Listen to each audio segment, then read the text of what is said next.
ನೀವೀಗ ಕೇಳುತ್ತಿದ್ದೀರಾ ಮಾಹಿತಿ ಖಜಾನೆಯ ಕಾರ್ಯಕ್ರಮಗಳನ್ನು.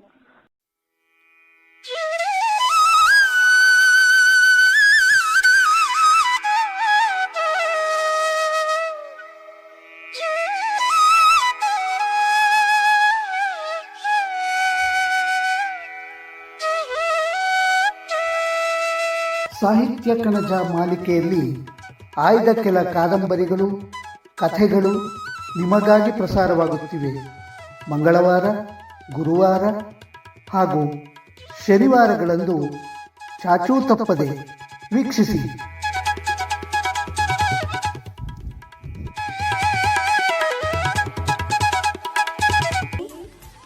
ಬೆಲ್ ಐಕಾನ್ ಅನ್ನು ಕ್ಲಿಕ್ ಮಾಡುವುದರ ಮೂಲಕ ಸಬ್ಸ್ಕ್ರೈಬ್ ಆಗಿ.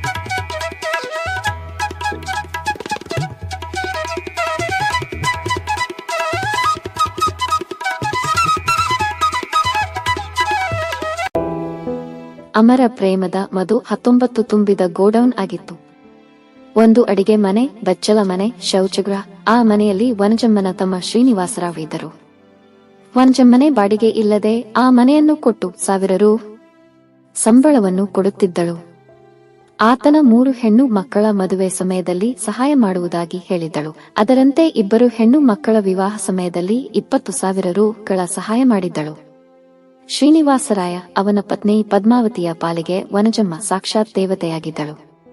ಅತ್ತಿಗೆ ನೀವಿಲ್ಲದೆ ಇದ್ದರೆ ನಮ್ಮ ಗತಿ ಏನಾಗಬೇಕಾಗಿತ್ತು.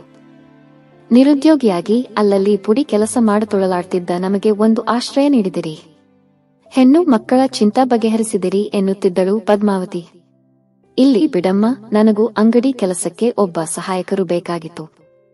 ಶೀನು ಬಾಂಬೆ, ಮದ್ರಾಸ್ಗೆ ಹೋಗಿ ಮಾಲು ತರೋದ್ರಿಂದ ಹಿಡಿದು ಎಲ್ಲಾ ಮಾಡ್ತಾನೆ. ನನ್ನ ಕೈಲಾದಷ್ಟು ನಾನು ಸಹಾಯ ಮಾಡಬೇಕಾದ್ದು ನನ್ನ ಧರ್ಮ. ನಾನು ಬಡವಳೆ, ಮಗನ ಓದಿನ ಚಿಂತೆ ಇದೆ. ಅವನು MBA ಮಾಡಿದರೆ 1 ಲಕ್ಷದವರೆಗೆ ದುಡ್ಡು ಹೊಂದಿಸಬೇಕು. ಅಂಗಡಿ ಹಾಗೂ ಮನೆ ಕಟ್ಟಡ ಹಳೆಯದಾಗಿದೆ, ಅದಕ್ಕೆ ದುಡ್ಡು ಹೊಂದಿಸಬೇಕು ಎಂದು ಹೇಳುತ್ತಿದ್ದರು. ಅಂಗಡಿ ಹಿಂಭಾಗದ ಪುಟ್ಟ ಮನೆಯಲ್ಲಿ ವನಜಮ್ಮ ವಾಸವಾಗಿದ್ದರು.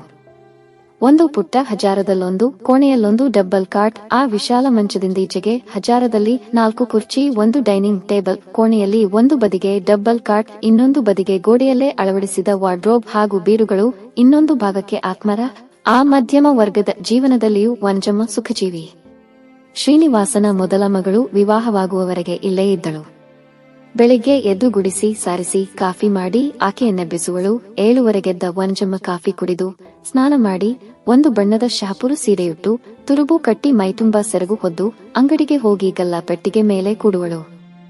20 ಅಮರ ಪ್ರೇಮದ ಮಧು ಶ್ರೀನಿವಾಸರಾಯನು ಬಂದು ವ್ಯಾಪಾರಕ್ಕೆ ಸಹಾಯ ಮಾಡುವನು. 9 ಪದ್ಮಾವತಿ ಉಪ್ಪಿಟ್ಟೋ ಇಲ್ಲಿಯೂ ತರುವಳು. ಅಂಗಡಿಯ ಹಿಂಭಾಗದ ಗೋಡನ್ಗೆ ಹೋದರೆ ಅದರ ಪಕ್ಕದ ಗೋಡೆಗೆ ಅಳವಡಿಸಿದ್ದ ಬಾಗಿಲು, ಅದನ್ನು ತೆರೆದರೆ ಶ್ರೀನಿವಾಸರಾಯನ ಮನೆಯ ಹಜಾರ. ವನಜಮ್ಮ ತಿಂಡಿ ತಿಂದು ಅಲ್ಲೇ ಸಿಂಕಿನಲ್ಲಿ ಕೈ ತೊಳೆದು ತಟ್ಟೆ ಬಟ್ಟಲು ಹಾಕಿದರೆ ಪದ್ಮಾವತಿ ಒಳಬಾಗಿಲು ತೆಗೆದು ತಟ್ಟೆ ಬಟ್ಟಲು ತೆಗೆದುಕೊಂಡು ಹೋಗಿ ತೊಳೆಯುವಳು.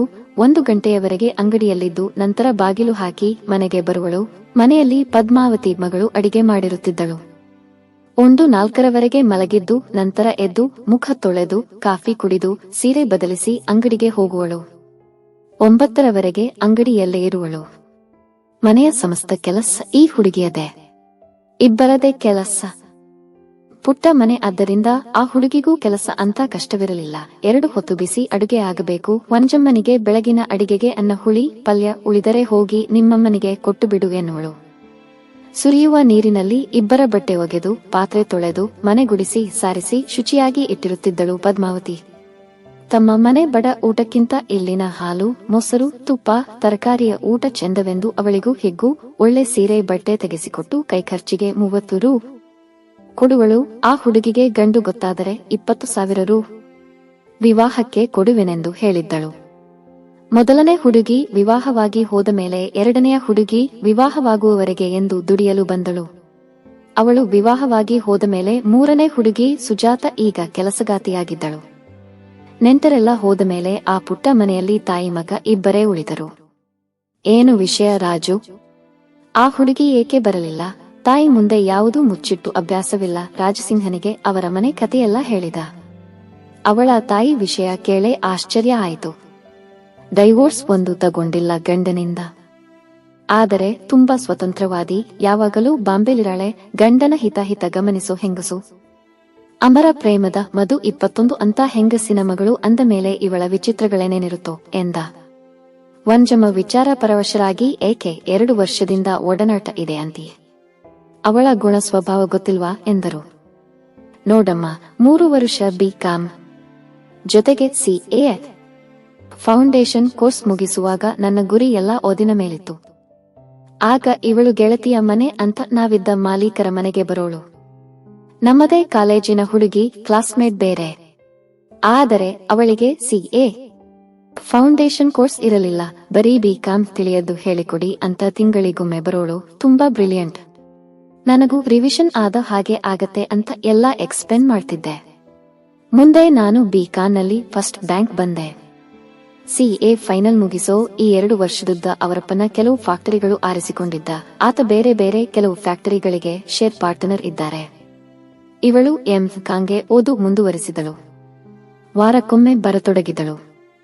ವಾರದುದ್ದ ಓದಿ ಅಂಕಿ ಸಂಖ್ಯೆ ಗುದ್ದಾಟದಲ್ಲಿ ತಲೆ ಕೆಡಿಸಿಕೊಂಡ ನನಗೆ ಅವಳ ಬರುವಿಕೆ ಏನೋ ಒಂದು ತರ ರಿಲ್ಯಾಕ್ಸ್ ಅನಿಸ್ತಾ ಇತ್ತು.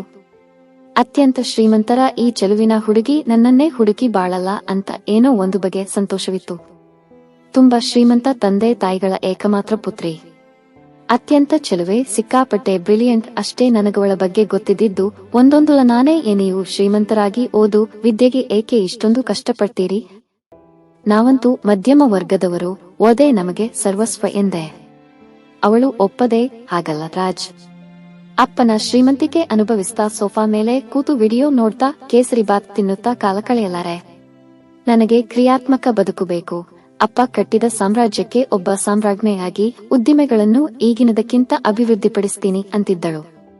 ಆಗಾಗ, ರಾಜ್, ನೀವು CA ಮುಗಿಸಲೇ ನಮ್ಮ ಜಯಶ್ರೀ ಟೆಕ್ಸ್ಟೈಲ್ ಕಂಪನಿಗೆ ಆಡಿಟರ್ ಆಗಿ ಬರಬೇಕು. ತಿಂಗಳಿಗೆ 25,000 ರು ಸಂಬಳ, ಬಂಗಲೆಯ ಕಾರು ಎಲ್ಲಾ ಕೊಡ್ತಾರೆ ಅಂತಿದ್ದಳು. ನಾನು ಪ್ರಾಡಕ್ಟ್ ವಿಭಾಗ. 22 ಅಮರ ಪ್ರೇಮದ ಮಧು ನೋಡ್ಕೋತೇನೆ, ಅದೇ ಕಂಪನಿಲಿ ನೀವಿಬ್ರೇ, ನನಗೆ ದುಡಿಯಲಿಕ್ಕೆ ಉಲ್ಲಾಸ ಇರತ್ತೆ ಅಂತಿದ್ದಳು.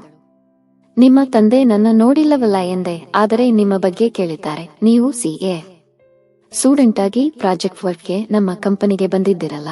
ಆಗಲೇ ನಮ್ಮ ಕಂಪನಿ ಅಧಿಕಾರಿಗಳು ನಿಮ್ಮ ಬಗ್ಗೆ ನಮ್ಮ ತಂದೆಯವರಿಗೆ ವರದಿ ಒಪ್ಪಿಸಿದ್ದಾರೆ. ನಾನಂತೂ 10 ಸಲವಾದರೂ ನಿಮ್ಮ ಬಗ್ಗೆ ಪಪ್ಪ ಹತ್ತಿರ ಮಾತಾಡಿದ್ದೀನಿ ಅಂತಿದ್ದಳು. ಫೈನಲ್ ಪರೀಕ್ಷೆ ಮುಗಿಸಿ ಬಂದ ಮೇಲೆ ಸೋಮನಾಥನ ಮದುವೆ ಸಲುವಾಗಿ ಉಳಿಯಬೇಕಾಯಿತು. ಆಗ ದಿನವೂ ಭೇಟಿಯಾಗಿದ್ದಳು. ಒಂದು ದಿನ, ರಾಜ್, ನಿಮ್ಮ ಗೆಳೆಯರ ವಿವಾಹ ಆಯಿತು, ನಿಮ್ಮ ಮದುವೆ ಯಾವಾಗ ಎಂದಳು. ಒಂದು ಹುಡುಗಿ ಸಿಗಬೇಕಲ್ಲ, ಮನಸ್ಸಿಗೆ ಒಪ್ಪಿಗೆ ಆಗೋ ಹುಡುಗಿ ಸಿಕ್ಕರೆ ಮದುವೆ ಎಂದೆ. ಇದುವರೆಗೆ ನಿಮ್ಮ ಕಣ್ಣಿಗೆ ಬಿದ್ದ ಯಾವ ಹುಡುಗಿಯೂ ನಿಮಗೆ ಒಪ್ಪಿಗೆ ಆಗಿಲ್ಲವೇ ಎಂದಳು. ಓಹುಂ ಎಂದೆ. ಅವಳು ಕೋಪದಿಂದ, ರಾಜ್, ನೀವು ಎಂಥ ಕಟುಕರು, ನಾನು ಯಾವುದರಲ್ಲಿ ಕಡಿಮೆ ಆಗಿದ್ದೀನಿ, ನಿಮ್ಮ ಬಾಳ ಗೆಳತಿ ಆಗಲಿಕ್ಕೆ ತಕ್ಕವಳಲ್ಲವಾ ಎಂದಳು. ಅವಳ ಕಂಗಳಲ್ಲಿ ಹೊಳೆದ ಮುತ್ತಿನ ಹನಿಗಳಂತ ಕಂಬನಿ ಕಂಡು ಕರಗಿದೆ.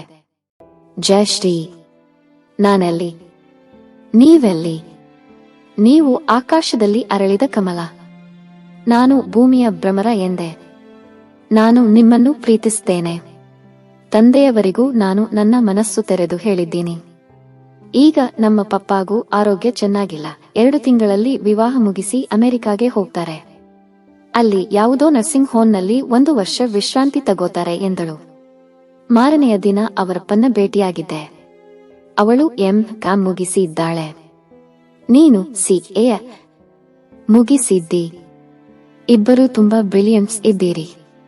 ಕಂಪನಿ ನಿಮಗೊಪ್ಪಿಸಿ ನಾನು ಅಮೆರಿಕಾಗೆ ಹೋಗ್ತೀನಿ ಅಂತ ಮಾತಿನ ಕೊನೆಯಲ್ಲಿ ಹೇಳಿದರು. ಅವರು ನಮ್ಮಿಬ್ಬರ ಮದುವೆಗೆ ಒಪ್ಪಿಗೆ ನೀಡಿದರು. ಅಮರ ಪ್ರೇಮದ ಮಧು 23 ಮಾರನೆಯ ವಾರ ಅವರಮ್ಮನ ಭೇಟಿ ಆದಾಗಲೇ ಈ ತರ ಗೊಂದಲ ಪ್ರಾರಂಭ ಆಗಿದ್ದು ಎಂದು ದೀರ್ಘ ವಿವರಣೆ ನೀಡಿದ. ವಂಜಮ್ಮ ನಿಶ್ಚಲ ಸ್ವರದಲ್ಲಿ, ನೀನು ಆ ಹುಡುಗಿನ ನಿಜವಾಗಿ ಪ್ರೀತಿಸಿದ್ದರೆ ಮದುವೆ ಆಗು, ನನ್ನದೇನು ಅಭ್ಯಂತರವಿಲ್ಲ ಎಂದರು. ಆದರೆ ಆ ಹುಡುಗಿ ನಿನಗೆ ವಿಧೇಯಳಾದ ಸೊಸೆ ಆಗಲ್ಲಮ್ಮ ಎಂದ. ನನಗೆ ವಿಧೇಯಳಾಗಿ ತಗ್ಗಿ ಬಗ್ಗಿ ನಡೆಯೋ ಸೊಸೆ ಅಂದರೆ ಶೀನು ಮಗಳನ್ನು ಆಗಬೇಕು. SLC ಫೇಲಾಗಿರೋ ಆ ಕಡುಕು ರೂಪಿ ಹುಡುಗಿನ ನೀನು ವಿವಾಹ ಆಗಿಯಾ ಎಂದರು ವನಜಮ್ಮ. ಶೀನು ಮಾಮನ ಮಗಳ ದೇವರೇ ಗತಿ ಅಂತ ಸೊಸೆ ಬರಲಿಂತ ನೀನು ನನಗೆ ವಿದ್ಯಾಭ್ಯಾಸ ಮಾಡಿಸಿದೆಯಾ? ಇಷ್ಟು ಲಕ್ಷಾಂತರ ರೂಪಾಯಿ ಖರ್ಚು ಮಾಡಿ ಓದಿಸಿದಾಕೆ ಎಂದ. ಮಗನ ಓದಿನ ಆಸೆಗೆ ಪ್ರೋತ್ಸಾಹಿಸಿ ನೆರವು ಕೊಡಬೇಕಾದ್ದು ನನ್ನ ಧರ್ಮ. ನೀನು ಮೊದಲೆಲ್ಲ MBA ಮಾಡ್ಕೋಬೇಕುಂತ ಆಸೆಯಿದೆ, 2 ಲಕ್ಷದವರೆಗೆ ಖರ್ಚು ಬರುತ್ತೆ ಅಂತಿದ್ದೆ. ಅದಕ್ಕೆ ಸಹ ನಾನು ಸಿದ್ಧಳಾಗಿದ್ದೆ. ಆದರೆ CA ಮಾಡ್ತೀನಿ ಅಂತ ಶುರು ಮಾಡಿದೆ ಎಂದಳು. CA ಮುಗಿಸಿದ್ದಾಯ್ತು. ಅವರ ಕಂಪನಿಲಿ ಜೂನ್ನಿಂದ ಆಡಿಟರ್ ಆಗಿ ಸೇರಿನಿ. ಮದುವೆ ವಿಷಯದಲ್ಲಿ ನನ್ನ ಮನಸ್ಸು ಡೋಲಾಯಮಾನವಾಗಿದೆ. ಅವಳನ್ನ ವಿವಾಹ ಆಗಲು ನಿರಾಕರಿಸಿದರೆ ಬಹುಶಃ ಆ ಕಂಪನಿಯ ಕೆಲಸ ನನಗೆ ಸಿಗಲಾರದು ಅನಿಸುತ್ತೆ. ಕೆಲಸ ಏನು? ನೀನು ಬುದ್ಧಿವಂತ ಇರೋದ್ರಿಂದ ಯಾರಾದರೂ ಕರೆದು ಕೊಡ್ತಾರೆ. ಆದರೆ ಆ ಹುಡುಗಿಯನ್ನ ಗಟ್ಟಿ ಮನಸ್ಸಿನಿಂದ ನಿರಾಕರಿಸಿ ನಿಶ್ಚಿಂತವಾಗಿ ನೀನು ಇರಬಲ್ಲೆಯಾ? ಯಾವ ಕಾರಣಕ್ಕಾಗಿ ನೀನು ಅವಳನ್ನ ನಿರಾಕರಿಸ್ತಿದ್ದಿ? ಅವಳನ್ನ ವಿವಾಹ ಆದರೆ ನಾನು ಅವರ ಮನೆ ಅಳಿಯ ಆಗಬೇಕಷ್ಟೆ. ಅವಳು ಇಲ್ಲಿ ಮನೆ ಸೊಸೆಯಾಗಿ ಬರಲಾರಳು. ಹುಚ್ಚಪ್ಪ, ನಾಳೆ ನಿನಗೆ ಪಟ್ಟದಲ್ಲಿಯೋ ಬಾಂಬೆ ಮದ್ರಾಸ್ ಎಲ್ಲಾದರೂ ಕೆಲಸ ಸಿಕ್ಕಿತು ಅಂತಿಕ್ಕ ನನ್ನ ಹತ್ತಿರ ನೀನು ಕೂತಿದ್ದೀಯೋ ಅಥವಾ ವಿವಾಹಿತ ಪತ್ನಿಯನ್ನ ಇಲ್ಲಿ ನನ್ನ ಸೇವೆಗೆ ಬಿಟ್ಟು ಹೋಗ್ತೀಯೋ ಎಂದರು ತಾಯಿ. ಹಾಗಲ್ಲ, ನಿನ್ನನ್ನು ನನ್ನ ಮನೆಗೆ ಕರೆದುಕೊಂಡು ಹೋಗಬಲ್ಲೆ. ಪ್ರೀತಿಯಿಂದ ನೋಡ್ಕೋತೀನಿ. 24 ಅಮರ ಪ್ರೇಮದ ಮಧು. ಆದರೆ ಆ ಸೊಸೆ ಅತ್ತೆ ಪಾದಸೇವೆ ಮಾಡ್ತಾಳೆ ಅಂತ ಏನು ಗ್ಯಾರಂಟಿ? ಇವಾಗ ನಮ್ಮ ಅಣ್ಣನ ಮಕ್ಕಳೇ BA BSc ಓದ್ದೋವು ಇವೆ. ಒಳಮನಸ್ಸಿನಲ್ಲಿ ಅವರಿಗೆಲ್ಲ ನಿನ್ನ ಮೇಲೆ ಆಸೇನೂ ಇದೆ. ಆದರೆ ಅವುಗಳ ಗರ್ವ ದಿಮಾಕು ನೋಡಿದರೆ ಮೈ ಉರಿಯುತ್ತೆ. ತಾವು ಅರಮನೆ ರಾಜಕುಮಾರಿಯರು ಅಂತಲೇ ತಿಳಿದುಕೊಂಡಿವೆ. ಈಗ ನಿನಗೆ ಇಂಥ ಆಗರ್ಭ ಶ್ರೀಮಂತರ ಹುಡುಗಿ ಗೊತ್ತಾಗಿದೆ ಅಂದಾಗ ಸಹ ಸೀನಣ್ಣನ ಮುಂದೆ ಅಯ್ಯೋ, ಆ ಹುಡುಗಿ ಇಲ್ಲಿ ಬಂದು ಈ ಅಂಗಡಿ ಮನೆ ವನ ಜೊತೆ ಚಂದ ನೋಡ್ತಾ ಸದ್ಯ ಈ ಹುಡುಗ ಬೇಡ ಅಂತಾಳೆ ಎಂದು ನಕ್ಕರಂತೆ. ರಾಜು ಏನೋ ನೋಡೋಕೆ ಚೆನ್ನಾಗಿದ್ದಾನೆ, CA ಓದಿದ್ದಾನೆ, ಒಳ್ಳೆ ಕೆಲಸವೂ ಸಿಗಬಹುದು. ಆದರೆ ವನ ಜೊತೆ ಅಂತ ಜೀವನದಲ್ಲಿ ಸುಖ ಏನಿರತ್ತೆ ಅಂತ ನಮ್ಮ ದೊಡ್ಡಣ್ಣನ ಮಗಳು ಸುಧಾ ಅಂದಳಂತೆ. ಇದೆಲ್ಲ ಕೇಳಿ ನಾನು ನಗಲಿಲ್ಲ. ರಾಜು, ಮೊದಲಿಂದ ಜನಗಳ ಒಳಬುದ್ಧಿ ಕುಯುಕ್ತಿ ಎಲ್ಲ ಗೊತ್ತು ನಂಗೆ. ಅಣ್ಣ ಹೋದ ವರ್ಷವೇ ಸೂಕ್ಷ್ಮವಾಗಿ ಪ್ರಸ್ತಾಪಿಸಿದ್ದ. ನಾನು ಒಪ್ಪದೆ ಬಳಗದಲ್ಲಿ ನಂಗೆ ಇಷ್ಟವಿಲ್ಲಪ್ಪ ಅಂದಿದ್ದೆ. ಈಗ ನಿನಗೆ ಆಗರ್ಭ ಶ್ರೀಮಂತ ಮನೆತನದ ಏಕಮಾತ್ರ ಪುತ್ರಿ ಸಿಗ್ತಿದ್ದಾಳೆ ಅಂತ ಬೇಕಂತಲೇ ವರ್ಣಿಸಿ ಸಿಹಿ ಊಟ ಇಟ್ಕೊಂಡೆ. ಯಾವುದೋ ಸಣ್ಣ ಕಾರಣಕ್ಕೆ ಆ ಹುಡುಗಿನ ನೀನು ಬಿಡಬೇಡ. ನನಗೆ ವಿಧೇಯಳಾದ ಸೊಸೆ ಅಂತ ನಾನು ಸ್ವಾರ್ಥಕ್ಕೆ ಹಳ್ಳಿ ಹುಂಬಳನ್ನು ಕಟ್ಟಲ್ಲ. ಒಗ್ಗಿದರೆ ಆ ಮನೇಲಿ ಇದ್ದೀನಿ, ಇಲ್ಲದಿದ್ದರೆ ನನ್ನ ಅಂಗಡಿ ನನಗೆ ಇದ್ದೇ ಇದೆ ಎಂದು ವನಜಮ್ಮ ಮಗನಿಗೆ ಬುದ್ಧಿ ಹೇಳಿದರು. ರಾಜಸಿಂಹ ಒಂದೇ ಮನಸ್ಸಿನಿಂದ ಮದುವೆಗೆ ಒಪ್ಪಿದ. ಮುಂದಿನ 3 ತಿಂಗಳಲ್ಲಿ ಜಯಶ್ರೀ ರಾಜಸಿಂಹರ ಮದುವೆ ವೈಭವವಾಗಿ ನಡೆಯಿತು. ಗಂಡಿನ ಕಡೆ ತಂದೆ ತಾಯಿಗಳಾಗಿ ಶ್ರೀನಿವಾಸರಾಯ, ಪದ್ಮಾವತಿ ಹಸೆಮಣೆ ಮೇಲೆ ಕೂತಿದ್ದರು. ವನಜಮ್ಮನ ಅಣ್ಣಂದಿರು, ಅವರ ಹೆಂಡತಿ, ಮಕ್ಕಳ ಪರಿವಾರ ಸಮೇತ ಬಂದಿದ್ದರು. ಜಯಶ್ರೀ ತಂದೆ ವೆಂಕಟೇಶ್ ತಾವೇ ಖುದ್ದಾಗಿ ನಿಂತು ಗಂಡಿನ ಕಡೆ ಬಂದ ಎಲ್ಲರನ್ನೂ ಅದ್ದೂರಿಯಾಗಿ ಉಪಚರಿಸಿ ಪ್ರತಿಯೊಬ್ಬರಿಗೂ ರೇಷ್ಮೆ ಸೀರೆ, ಉಲ್ಲನ್ ಸೂಟ್ ಉಡುಗೊರೆ ನೀಡಿದರು. ಹೆಣ್ಣಿನ ಕಡೆಯವರ ಐಶ್ವರ್ಯ ನೋಡಿ ವನಜಮ್ಮನ ಅಣ್ಣಂದಿರು ದಂಗಾದರು.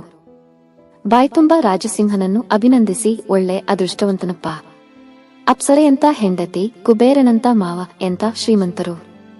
ಅಷ್ಟೇ ಅಮರ ಪ್ರೇಮದ ಮಧು ಸಜ್ಜನರು ಎಂದರು. 25 ವೆಂಕಟೇಶ್ ಅವರ ತಂಗಿ ಲಲಿತಮ್ಮ, ಆಕೆಯ ಪತಿ ಮೋಹನರಾವ್ ಹೆಣ್ಣಿನ ಕಡೆಯ ತಂದೆ ತಾಯಿಗಳಾಗಿ ಹಸೆಮಣೆ ಮೇಲೆ ಕೂತಿದ್ದರು. ಹುಡುಗಿ ತಾಯಿ ಬರಲಿಲ್ಲ ಎಂಬ ಕೊರತೆಯೇ ಎಲ್ಲೂ ಏಳಲಿಲ್ಲ. ಜಯಶ್ರೀ ಹೆಚ್ಚುಗಾರಿಕೆ ಎಂಬಂತೆ ವಿವರಿಸುತ್ತಾ, ಮಮ್ಮಿಗೆ ಅಮೆರಿಕ ದೇಶದ ಒಂದು ಮಹಿಳಾ ಉದ್ಯಮಿಗಳ ಕಾನ್ಸರರೇ ಹೋಗಬೇಕಾಯಿತು. ಪಪ್ಪ 12 ತಿಂಗಳಲ್ಲಿ ಹೃದಯದ ಒಂದು ಶಸ್ತ್ರಚಿಕಿತ್ಸೆಗೆ ಅಮೆರಿಕಾಗೆ ಹೋಗಬೇಕು.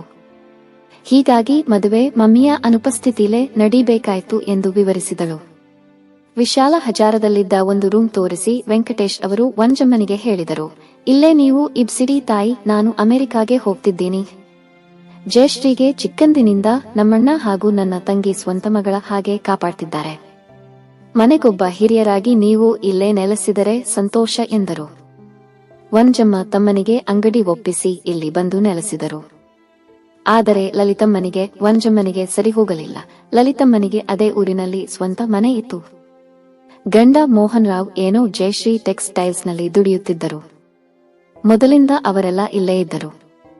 ಮೊದಲ ಮಗನ ಡಾಕ್ಟರ್ ಓದಿಸಿ ಅಣ್ಣನ ಮಗಳೇ ಸೊಸೆಯಾಗಿ ಬರುವಳೆಂದು ಕನಸು ಕಂಡಿದ್ದರು. ಆದರೆ ಜಯಶ್ರೀ ಅವರು ಹೈಟ್ ಇಲ್ಲ, ನೋಡ್ಲಿಕ್ಕೆ ಚೆನ್ನಾಗಿಲ್ಲ ಎಂದಳು. ಅವನು ಒಬ್ಬ ಡಾಕ್ಟರ ಮಗಳನ್ನೇ ವಿವಾಹವಾಗಿ ಬೆಂಗಳೂರಲ್ಲೇ ದೂರವಾಗಿ ಸಂಸಾರ ಹೂಡಿದ್ದ. ಆ ಸೊಸೆಗೆ ಈ ಅತ್ತೆ ಲಲಿತಮ್ಮನ ಕಂಡ್ರೆ ಆಗುತ್ತಿರಲಿಲ್ಲ. ಎರಡನೆಯ ಮಗ ನೋಡಲು ಚೆನ್ನಾಗಿದ್ದ, ಅವನಿಗೂ ಜಯಶ್ರೀಗೂ ಕುದುರುತ್ತೆ ಎಂದುಕೊಂಡಿದ್ದರು. ಆದರೆ ಅವಳು 2 ವರ್ಷದಿಂದ ವಾರಕ್ಕೊಮ್ಮೆ ಪಾಠದ ನೆಪದಲ್ಲಿ ರಾಜಸಿಂಹನ ಕೋಣೆಗೆ ಹೋಗುವುದು, ಡೈನಿಂಗ್ ಟೇಬಲ್ ಮುಂದೆ ಕುಳಿತಾಗ ಅವನ ರೂಪ ಹಾಗೂ ಬುದ್ಧಿವಂತಿಕೆಯನ್ನು ಹೊಗಳುವುದು ಎಲ್ಲ ನೋಡಿ ಅವನು ಸೂಕ್ಷ್ಮ ತಿಳಿದುಕೊಂಡು ಅತ್ತಿಗೆಯ ಚಿಕ್ಕಮ್ಮನ ಮಗಳನ್ನೇ ವಿವಾಹವಾಗಿ ಅಣ್ಣನ ಮೆಡಿಕಲ್ ಕ್ಲಿನಿಕ್ಕಲ್ಲೇ ಕೆಲಸ ಮಾಡುತ್ತಿದ್ದ. ಅವನು ಬೇರೆ ಮನೆ ಮಾಡಿಕೊಂಡು ಹೊರಟು ಹೋದ. ನೀನು ಸ್ವಲ್ಪ 26 ಅಮರ ಪ್ರೇಮದ ಮಧು ನಿಧಾನಿಸಿದ್ರೆ ಜೇನ್ನೆ. ನಾನು ಮದುವೆ ಮಾಡಿಸಿದ್ದೆ ಎಂದರು ಲಲಿತಮ್ಮ. ಚಿಕ್ಕಮಗ ಕೋಪದಿಂದ ನೀನು ಪಪ್ಪ ಈ ಮನೆ ಉಳಿಗದೋರಾಗಿರೋದು ಸಾಕು, ನಮಗೇನು ಸ್ವಾಭಿಮಾನ ಇಲ್ಲವಾ? ಅಣ್ಣನ ಹಾಗೆ ಸ್ವಾಭಿಮಾನ ಆಗಿದ್ದಕ್ಕೆ ಇಷ್ಟ ನನಗೆ. ನನ್ನ ಹೆಂಡತಿ ಆಗೋ ಹುಡುಗಿ ಪಾಠದ ನೆಪದಲ್ಲಿ ಯಾವನೋ ಅವಿವಾಹಿತ ತರುಣನ ರೂಮಿಗೆ ಹೋಗಿ ಬರೋದು, ಅವನ ರೂಪ ಬುದ್ಧಿವಂತಿಕೆ ಹೊಗಳಿ ಕೊಂಡಾಡೋದು ನನಗೆ ಇಷ್ಟವಿಲ್ಲ ಎಂದಿದ್ದ ಲಲಿತಮ್ಮ ಅಣ್ಣನ ಮನೆಯಲ್ಲಿ ಉಳಿಗದವಳಾಗಿರಲಿಲ್ಲ, ಸಕಲ ಕಾರ್ಯನಿರ್ವಾಹಕಿಯಾಗಿದ್ದರು. ಮನೆಯಲ್ಲಿದ್ದ 4 ಜನ ಅಡಿಗೆಯವರು, ಆಳುಕಾಳುಗಳು, ತೋಟದ ಮಾಲಿ, ಡ್ರೈವರುಗಳು ಎಲ್ಲರ ಮೇಲೆ ಆಕೆಯ ಪಾರುಪತ್ಯ. ಮನೆಯ ಹಣಕಾಸಿನ ನಿರ್ವಹಣೆ ಆಕೆಯ ಪತಿಯದು. ಆಳುಕಾಳುಗಳು, ತೋಟದ ಮಾಲಿ ಎಲ್ಲರಿಗೆ ಹೆಸರಿಗೆ ಆತ ಸಂಬಳ ಹಂಚುವುದು. ಲಲಿತಮ್ಮ ಆ ಸಮಯದಲ್ಲಿ ಎದುರಿಗೆ ನಿಂತು ಅವರಿಗೆ 50 ರೂ ಕಡಿಮೆ ಕೊಡಿ, ಇವನಿಗೆ 40 ರೂ ಕಡಿಮೆ ಕೊಡಿ. ಅವನು 4 ದಿನ ಚಕ್ಕರ್ ಹಾಕಿದ್ದ, ಇವನು 8 ದಿನ ಚಕ್ಕರ್ ಹಾಕಿದ್ದ ಎಂದು ಗಟ್ಟಿ ಧ್ವನಿಯಲ್ಲಿ ಒದರಾಡುತ್ತಿದ್ದರು. ರಾಯರು ಪರೋಕ್ಷವಾಗಿ ತಂಗಿಯನ್ನು ಆ ಮನೆಯ ಯಜಮಾನಿ ಎಂದೇ ನಡೆಸಿಕೊಂಡಿದ್ದರು. ಅಮೆರಿಕಕ್ಕೆ ತಾವು ಹೋಗುವಾಗಲೂ ಬಿಗಿತಿಯಿಂದ ಚೆನ್ನಾಗಿ ನೋಡೋಮ್ಮ, ಅವರ ಮನಸ್ಸು ಪ್ರಸನ್ನವಾಗಿದ್ದರು. ಆ ಹುಡುಗ ತಾಯಿನ ತುಂಬಾ ಪ್ರೀತಿಸ್ತಾನೆ ಎಂದಿದ್ದರು. ಲಲಿತಮ್ಮನಿಗೆ ವನಜಮ್ಮನ್ನು ನೋಡಿದರೆ ಮೈ ಉರಿಯುತ್ತಿತ್ತು. ಇಂದಲ್ಲ ನಾಳೆ ಅಣ್ಣನ ಸಮಸ್ತ ಆಸ್ತಿ ತಮ್ಮದಾಗುತ್ತದೆ ಎಂಬ ಆಸೆ ಇಂಗಿ ಹೋಯಿತು. ತಾನು 2 ಗಂಡು ಮಕ್ಕಳನ್ನು ಹೆತ್ತು ಪ್ರಯೋಜನವಿಲ್ಲ, ಈ ಮಹಾತಾಯಿ ಒಬ್ಬ ಚೆಲುವ ಚೆನ್ನಿಗನ ತಾಯಿ ಆಗಿ ಚಾನ್ಸ್ ಹೊಡೆದಳು. ಆಕೆ ಯಜಮಾನಿ ತಾನು ಒಬ್ಬ ಉಳಿಗದಾಳು ಎನಿಸಿ ಮೈ ಉರಿಯುತ್ತಿತ್ತು. ಫ್ಯಾಕ್ಟರಿಯಿಂದ ಬಂದೊಡನೆ ತಾಯಿಯ ಕೋಣೆಗೆ ಹೋಗಿ ಅರ್ಧ ಗಂಟೆ ಮಾತಾಡಿದರೆ ತೃಪ್ತಿ. ರಾಜಸಿಂಹನಿಗೆ ಊಟಕ್ಕೆ ಕೂತಾಗಲೂ ತಾಯಿಗೆ ಉಪಚರಿಸಿ ಆತ್ಮೀಯವಾಗಿ ಮಾತಾಡುತ್ತಿದ್ದ. ಒಂದು ದಿನ ಜಯಶ್ರೀ ತನ್ನ ಕೋಣೆಗೆ ಬಂದ ಅವನಿಗೆ, ನಾನು 1 ಗಂಟೆಯಿಂದ ಒಂಟಿಯಾಗಿ ಕಾದು ಬೇಸತ್ತು ಹೋಗಿದ್ದೀನಿ, ನಿಮ್ಮಮ್ಮನ ಹತ್ತಿರ ಕೂತಾಗ ಹೊಸದಾಗಿ ಮದುವೆ ಆದೋನು ಕೈ ಹಿಡಿದ ಹೆಂಡತಿ ಕಾಯ್ತಾ ಇದ್ದಾಳ ಅನಿಸಲ್ವಾ ನಿಮಗೆ ಎಂದಳು. ಅಮರ ಪ್ರೇಮದ ಮಧು 27, ಆದರೆ ಅಮ್ಮನಿಗೆ ಮೈಲಿ ಹುಷಾರಿಲ್ಲ ಜಯ. ಬೆಳಗ್ಗಿಂದ ನಿಮ್ಮತ್ತ ಗಂಜಿ ಕೂಡ ಕಳಿಸಿಲ್ಲ. ನಾನು ಹೋಗಿ ನಿಮ್ಮ ಅಡಿಗೆ ಯಾಕೆ ಜೀವುಬಾಯಿಗೆ ಹೇಳಿ ಮಾಡಿಸಿದೆ. ಮನೇಲಿ ಇಷ್ಟು ಜನ ಆಳುಕಾಳುಗಳು ಇದ್ದಾರೆ, ಒಬ್ಬರಾದರೂ ಅಮ್ಮನ ಯೋಗಕ್ಷೇಮ ನೋಡದಿದ್ದರೆ ಹೇಗೆ? ಅಮ್ಮ ನೀರಿನಿಂದ ತೆಗೆದ ಮೀನಿನ ಹಾಗಿದ್ದಾಳೆ, ಇಲ್ಲಿ ಒಗ್ಗಲ್ಲ, ಮೈಸೂರಿಗೆ ನಾನು ಹೋಗ್ತೀನಪ್ಪ. ಲಲಿತಮ್ಮ ಒಂಥರ ಶೀತಲ ಸಮರ ಮಾಡ್ತಾಳೆ ಅಂತಿದ್ದಳು. ನೀನು ನಿಮ್ಮತ್ತೆಗೆ ಬುದ್ಧಿ ಹೇಳು ಎಂದ. ನನ್ನ ತಾಯಿ ಬಗ್ಗೆ ಹಾಗೆಲ್ಲ ಮಾತಾಡಬೇಡ ಜಯ, ನಾನು ಅಮ್ಮನ ದೇವತೆ ಅಂತ ತಿಳಿದಿದ್ದೇನೆ ಎಂದ. ಜಯಶ್ರೀ ವ್ಯಂಗ್ಯವಾಗಿ, ನಿಮ್ಮಮ್ಮ ನಿಮ್ಮ ಪಾಲಿನ ದೇವತೆ, ನನ್ನ ಪಾಲಿನ ದೇವತೆ, ನಮ್ಮ ದೇವತೆಗಳನ್ನ ನಾವೇ ಪರ್ಸನಲ್ ಆಗಿ ಆರಾಧಿಸಿಕೊಂಡಿರೋಣ, ಆದರೆ ನಿಮ್ಮ ತಾಯಿ ಪಾದಕ್ಕೆ ಶರಣಾಗು ಅಂತ ನೀವು ಕೇಳಬೇಡಿ, ನಮ್ಮತ್ತೆಯ ಪಾದಕ್ಕೆ ಶರಣಾಗಿ ಅಂತ ನಾನು ಹೇಳಲ್ಲ ಎಂದಳು. ಒಮ್ಮೆ ಮೈಸೂರಿಗೆ ಕರೆದಾಗಲೂ ಸ್ಪಷ್ಟವಾಗಿ ವಿರೋಧಿಸಿ, ಆ ಅತ್ತೆಮನೆ ವಾಸ, ನಿಮ್ಮ ತಾಯಿನ ಬಲವಂತವಾಗಿ ಒಲಿಸಿಕೊಳ್ಳೋದು 2 ನನಗೆ ಸಾಧ್ಯವಿಲ್ಲ, ನಾನು ಪ್ರೀತಿಸೋದು ನಿಮ್ಮನ್ನ ಮಾತ್ರ ಎಂದಳು. ರಾಜಸಿಂಹ ವಾರ ಹೋಗಿ ಬರುತ್ತಿದ್ದ. ತನ್ನ 10,000 ಸಂಬಳ ತಾಯಿಗೆ ಕೊಡುತ್ತಾ ಇದ್ದ. 3 ವರ್ಷ ಮಾತ್ರ ಇದೆಲ್ಲ ನಡೆಯಿತು. ಆ 3 ವರ್ಷದಲ್ಲಿ ಅಂಗಡಿಗೆ 3 ಲಕ್ಷದವರೆಗೆ ಬಂಡವಾಳ ಬಿದ್ದು ಕಟ್ಟಡ ವಿಶಾಲ ಮಾಡಿ ಹಿಂದೆ ಗೋಡೌನ್ ಸಹ ಕಟ್ಟಿಸಿದರು. ಅಂಗಡಿಯಿಂದ ತಿಂಗಳಿಗೆ 10,000ದವರೆಗೆ ನಿವ್ವಳ ಲಾಭ ಬರುತ್ತಿತ್ತು. ವಿವಾಹವಾದ 2 ವರ್ಷಕ್ಕೆ ಗಂಡು ಮಗುವಿನ ತಾಯಿಯಾದ ಜಯಶ್ರೀ ಅವನ ಸಂಬಳವನ್ನು ಉಪಾಯವಾಗಿ ಉಡುಗೊರೆ ರೂಪದಲ್ಲಿ ಸೆಳೆಯಲಾರಂಭಿಸಿದಳು. ತನ್ನ ಬರ್ತ್ ಹಾಗೂ ವಿವಾಹ ಆನಿವರ್ಸರಿಯಲ್ಲಿ 50,000 ರೂಗಳ ವಜ್ರದ ಹಾರ, 1 ಲಕ್ಷ ರೂ ಬೆಲೆ ಬಾಳುವ ಮುತ್ತಿನ ನಕ್ಷಸ್ ಖರೀದಿಸಿ ಅವನು ವರ್ಷದುದ್ದ ಅದರ ಸಾಲ ತೀರಿಸುವಂತೆ ಮಾಡಿದಳು. ನಿನಗೆ ತಂದೆ ಮನೆಯಿಂದ ಏನು ಕಡಿಮೆ ಇದೆ ಜಯಶ್ರೀ? ಏಕೆ ಹೀಗೆ ಮಾಡ್ತಿ? ಬಂದ ಸಂಬಳದಲ್ಲಿ 3 ಕಾಸು ನನಗೆ ಸ್ವಾತಂತ್ರ್ಯವಿಲ್ಲವಾ ಎಂದ. ಜಯಶ್ರೀ ಅಬ್ಬರಿಸಿ, ಹೆಂಡತಿ ಹುಟ್ಟು ಹಬ್ಬ, ಮಾದುವೆ, ಆನಿವರ್ಸರಿ, ಬಸುರಿ, ಬಾಣಂತಿ ಆದಾಗಲೂ 1% ಕೊಡದೆ ಬಂದದ್ದೆಲ್ಲ ಆ ಮುದುಕಿಗೆ ಸುರಿದಿರಿ. ಇನ್ನೂ ನಿಮ್ಮನ್ನ ಖಂಡಿತ ಕ್ಷಮಿಸಲ್ಲ. ಹೆಂಡತಿ ಎಷ್ಟೇ ಶ್ರೀಮಂತಳಾದರೂ 28 ಅಮರ ಪ್ರೇಮದ ಮಧು ಗಂಡ ಪ್ರೀತಿಯಿಂದ ಏನಾದರೂ ಕೊಡಲಿಂತ ಆಸೆ ಇರತ್ತೆ ಎಂದು 100 ಉದಾಹರಣೆ ಹೇಳಿ ವಾದ ಮಾಡಿದಳು. ಇದೇ ಕಾರಣಕ್ಕೆ ಮನೆಯಲ್ಲಿ ಜಗಳ ರಣರಂಪ ಆದಾಗ ಜಯಶ್ರೀಯ ಕಾಟ ತಡೆಯಲಾರದೆ ತಾಯಿಗೆ ದುಡ್ಡು ಕೊಡುವುದು ನಿಲ್ಲಿಸಿದ. 1 ಪೈಸೆ ಸ್ವತಂತ್ರವಿಲ್ಲ. ಅವಳು ಕೊಟ್ಟ ಕಾರು ಡ್ರೈವರ್ ಪೆಟ್ರೋಲ್ ಕಂಪನಿಯ ಖರ್ಚಲ್ಲಿ ಹಾಕಿಸ್ತಾಳೆ. ಮನೇಲಿ ಊಟ ತಿಂಡಿ ಸೊಗಸಾಗಿರುತ್ತೆ. ಆಫೀಸಲ್ಲಿ 10 ಸಲ ಕಾಳಾಬಿನ್ನಿಗೆ ಕಾಫಿ ಕಳಿಸ್ತೀನಿ. ಪ್ರತಿ ಹಬ್ಬಕ್ಕೂ ತನ್ನ ಸಂಬಳದಲ್ಲಿ ನಿಮಗೆ ಸಾವಿರಾರು ರೂಗಳ ಶೂಟಿಂಗ್ಸ್ ತೆಗೀತೀನಿ. ನೀವು ನನಗೆ ಮಕ್ಕಳಿಗೆ ಉಡುಗೊರೆ ಕೊಡಿ ಅಂತ ತಾನೇ ಲಕ್ಷಾಂತರ ರೂಗಳ ಒಡವೆ ಖರೀದಿಸುತ್ತಾಳೆ. ಅದನ್ನ ಇಡೀ ವರ್ಷದುದ್ದ ತೀರಿಸೋದೇ ಆಯ್ತು ಎಂದ. ಇಲ್ಲಿ ಬಿಡಪ್ಪ, 3 ವರ್ಷದಿಂದ ನನಗೆ ಕೊಟ್ಟೆ, ಅಂಗಡಿ ಬಡಾಯಿಸಿದ. ತಿಂಗಳಿಗೆ 10,000 ನಿವ್ವಳ ಲಾಭ ಬರತ್ತೆ. ನೀನು ಆಗಾಗ ಬಂದು ಸೇಲ್ಸ್ ಟ್ಯಾಕ್ಸ್ ಇನ್ಕಮ್ ಟ್ಯಾಕ್ಸ್ ಬಗ್ಗೆ ಕಾಗದ ಪತ್ರ ತಯಾರಿಸಿ ಸಹಾಯ ಮಾಡ್ತಿ. ಮೂರ್ಖನ ರಕ್ಷಣೆ ಇದೆ. ಮುರುಳಿ ಅಂತ ಒಳ್ಳೆ ಅಕೌಂಟೆಂಟ್ ಗೊತ್ತು ಮಾಡಿ ಕೊಟ್ಟಿದ್ದಿ ಎಂದರು. 10 ವರ್ಷಗಳುರಳಿತು. ರಾಜಸಿಂಹ 2 ಮಕ್ಕಳ ತಂದೆಯಾಗಿದ್ದ. 8 ವರ್ಷದ ಚಿಂಟು, 6 ವರ್ಷದ ಚಿನ್ನಿ ಮುದ್ದಾದ ಮಕ್ಕಳು. ಈ 10 ವರ್ಷದಲ್ಲಿ ವನಜಮ್ಮ ಅಂಗಡಿ ಆದಾಯದಿಂದ ಅಂಗಡಿ ಹಿಂಭಾಗದ 60x40 ತಮ್ಮ ಸೈಟಲ್ಲಿ 2 ಮನೆ ಕಟ್ಟಿಸಿ, ಒಂದನ್ನು ತಮ್ಮನಿಗೆ ಅವನ ಹೆಂಡತಿ ಮಕ್ಕಳ ಸಮೇತ ವಾಸ ಮಾಡಲು ಕೊಟ್ಟು, ಇನ್ನೊಂದರಲ್ಲಿ ತಾವಿದು ಮೇಲಿನ ದೊಡ್ಡ ಮನೆ ಲಾಯರಿಗೆ ಬಾಡಿಗೆ ಕೊಟ್ಟಿದ್ದರು. ಜಯಶ್ರೀ ತಂದೆ ಕಂಪನಿಯ ಐಶ್ವರ್ಯವು 1ಕ್ಕೆ 10ರಷ್ಟು ಬೆಳೆದಿತ್ತು. ಯಾವಾಗಲೂ ಗಂಡನೊಡನ ಹಣಕ್ಕೆ ತಗಾದೆ. ತಂದೆ ತಾಯಿಗಳ ಜಗಳ ವಿರಸಪುಟ್ಟ ಚಿಂಟುವಿನ ಮೇಲೂ ಪ್ರಭಾವ ಬೀರಿತು. ಲಲಿತಮ್ಮನ ದುರ್ಬೋಧನೆಯ ಸೇರಿ ವಯಸ್ಸಿಗೆ ಮೀರಿದ ಮಾತಾಡುತ್ತಿದ್ದ. ಒಮ್ಮೆ ತಂದೆ ತಾಯಿಗೆ ವಾದ ನಡೆಯುವಾಗಿ ಆಸ್ತಿ ಕಂಪನಿ ಎಲ್ಲ ಮಮ್ಮಿದು, ಮಮ್ಮಿ ಹೇಳ್ವಾಗೆ ಕೇಳು ಪಪ್ಪ ಎಂದು ಕ್ವಾರ್ಟರ್ ಪಿಲ್ಲರಿನಿಂದ ಹೊಡೆದ. ಮೋಹನರಾಯರು ಕೋಪದಿಂದ ಓಡಿ ಬಂದರು. ಈ ಪೋರ ಮಾಡಿದ ಕೆಲಸ ನೋಡು, ಬೇಕಂತ ಗುರಿ ಇಟ್ಟು ಹೊಡೆದಿದ್ದಾನೆ. ಅವರಿಗೆ ಕಣ್ಣಿಗೆ ತಗುಲಿದ್ರೆ ಏನಾಗಿತ್ತು ಎಂದರು. ಅಮರ ಪ್ರೇಮದ ಮಧು 29. ಅವನಿಗೆ ಹೊಡಿಬೇಡಿ ಮಾಮ, ಅವನೇನು ಬೇಕಂತ ಮಾಡಿದನ? ಗೋವಿಂದನ್ನ ಕೂಗಿ ಬ್ಯಾಂಡೇಜ್ ಹಾಕು ಅನ್ನಿ ಎಂದು ಉಡಾಫಿಯಾಗಿ ಹೇಳಿ. ಏ ರಾಸ್ಕಲ್, ಇನ್ನೊಂದು ಬಲ ಕ್ವಾರ್ಟರ್ ಪಿಲ್ಲ ಮುಟ್ಟಿದರೆ ನಿನಗೆ ಕಪಾಳಕ್ಕೆ ಹಾಡ್ತೀನಿ ಎಂದಳು. ಹೂಡಿ ಮಮ್ಮಿ ನೋಡೋಣ ಎಂದ. ಬ್ಲಡಿ ಫೂಲ್, ಆ ಸುಂದರವಾದ ಕಣ್ಣುಗಳನ್ನು ನೋಡಿದ್ರೆ ಹೊಡಿಲಿಕ್ಕೆ ಮನಸ್ಸು ಬರಲ್ಲ. ನಿಮ್ಮ ಪಪ್ಪನ ಕಣ್ಣೇ ಕಿತ್ತಿಟ್ಟ ಹಾಗೆ ಇದೆ. ಆ ಕಣ್ಣುಗಳನ್ನು ನೋಡೇ ನಾನು ಪ್ರೀತಿಸಿದ್ದು. ಇಲ್ಲಿದೆ, ನಮ್ಮ ಪಪ್ಪ ನನಗೆ ಎಂತೆಂತ ವರ ಹುಡುಕಿದ್ದರು ಎಂದು ಗಂಡನಿಗೆ ಕೇಳಿಸುವಂತೆ ಮಗನ ತಲೆ ಸವರುತ್ತ ಹೇಳಿದಳು. ಗೋವಿಂದನೊಡನೆ ಬ್ಯಾಂಡೇಜ್ ಹಾಗೂ ಪ್ರಥಮ ಚಿಕಿತ್ಸೆ ಪೆಟ್ಟಿಗೆ ತಂದ ಮಾವ ಬೇಸರದಿ ಶೂನ್ಯದ. ಎಲ್ಲಾ ಟೈಮಿನಲ್ಲಿಯೂ ಮುದ್ದು ಒಳ್ಳೆಯದಲ್ಲಮ್ಮ, ಅವನು ಮಹಾ ಪುಂಡನಾಗ್ತಾನೆ. ಹೀಗೆಲ್ಲಾ ಮಾಡಿದಾಗ 4 ಬಿಗಿಬೇಕು. ಅವರ ಕಣ್ಣಿಗೆ ಬಿದ್ದಿದ್ದರೆ ಗತಿಯೇನು ಎಂದರು. ಅವಳು ನಗುತ್ತ, ಅವರು ಕುರುಡರಾಗಿದ್ದರು. ನಾನು ಡೈವೋರ್ಸ್ ಮಾಡ್ತಿದ್ದೆ. ಆ ಸುಂದರ ಕಣ್ಣುಗಳಿಗೆ ಮರುಳಾಗ ಇಷ್ಟು ವಿರಸವಾದರೂ ಅನುಭವಿಸುತ್ತಿರೋದು. ಅವರಿಗೂ ನನ್ನ ದೌರ್ಬಲ್ಯ ಗೊತ್ತು. ಆಟ ಆಡಿಸ್ತಾರೆ.